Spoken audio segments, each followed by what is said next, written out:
5 seconds to go.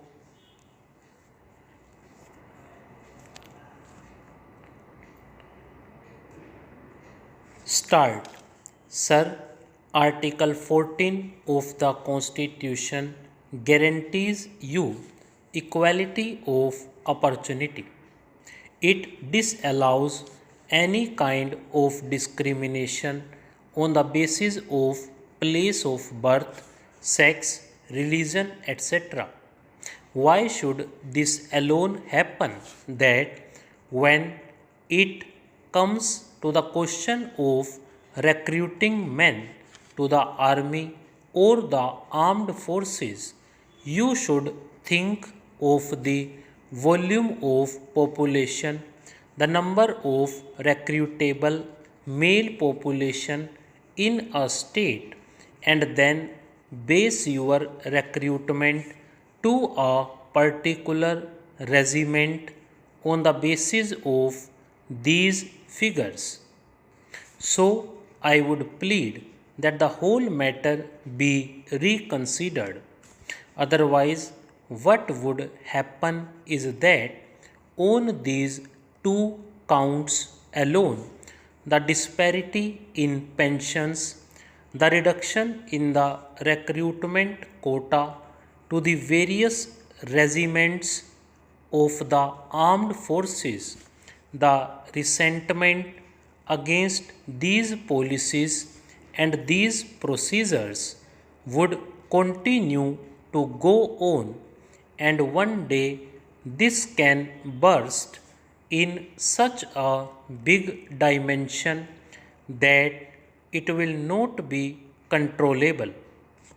I would also plead for some other benefits to the ex servicemen. For example, you have reserved 10% of posts or 15% posts in the various public sector undertakings in the departments of the Government of India, in the state governments for persons retired from armed forces. But have you ensured that the system is working well? Where is the monitoring system?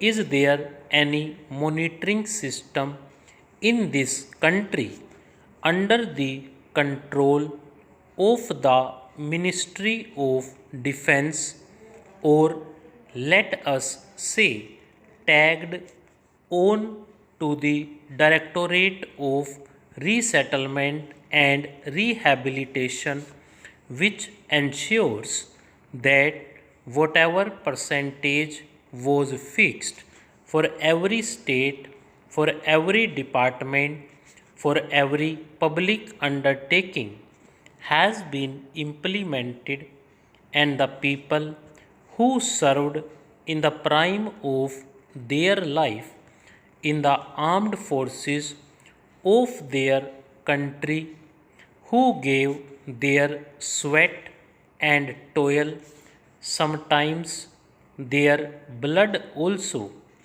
are not driven from pillar to post just at the suggestions of a few clerks and petty officials.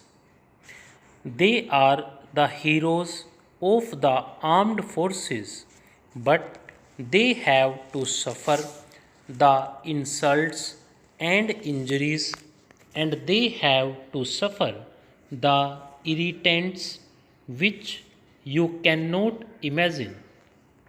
Here, all members of Parliament, including the Minister of Defence, will award laurels to the armed forces.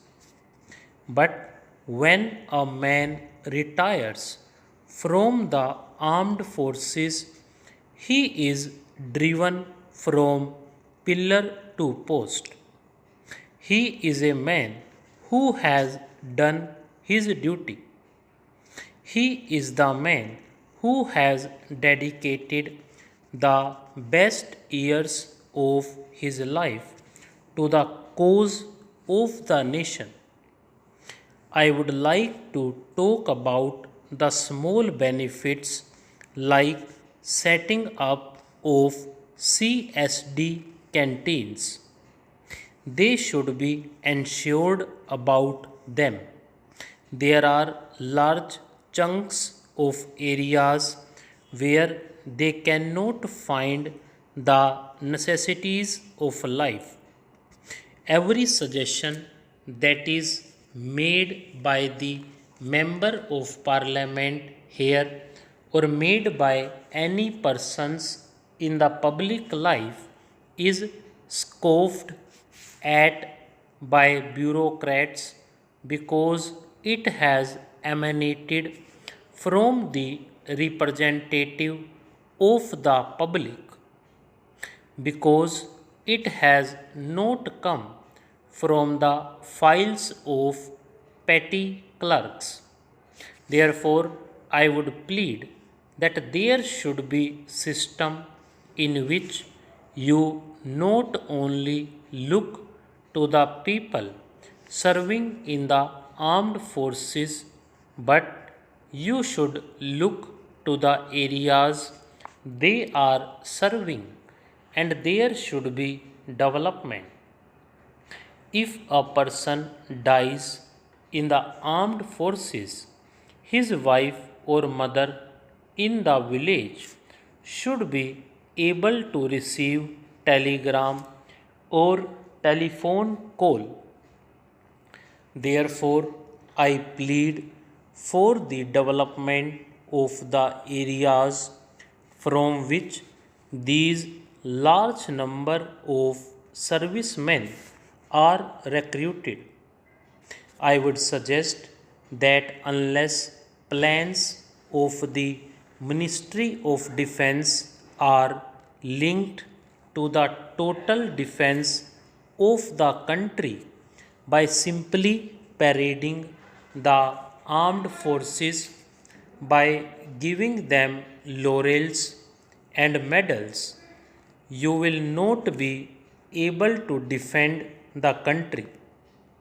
Your lines of strategic movement, the important railway lines of defense, must be properly restructured so that you can mobilize armed forces in the manner which meets the enemy threat immediately. Every general or major general knows that the line of defense must be perpendicular to the border with the enemy country. There is a railway line to Amritsar. The Ministry of Railways and the state government of Himachal Pradesh and Punjab have proposed that alternate line of defense must be constructed. This should be given due priority not only for the development of the region but also for the development of the country. You cannot move forces in the areas. We must also look the navy because it is often a neglected wing of the armed forces. We forget this wing. We have a long coastal line. We should see that it is properly guarded. Now that the Indian Ocean is going to become the seat of gunpowder with the US design looming dark in the horizon, we must not risk. We should be alive to the threat not only from across the borders but also from the coastal side. I would very much like that the Indian proposal to treat the Indian Ocean as a zone of peace should be accepted by all nations of the world. I would like to conclude by saying that our armed forces are doing well. Stop.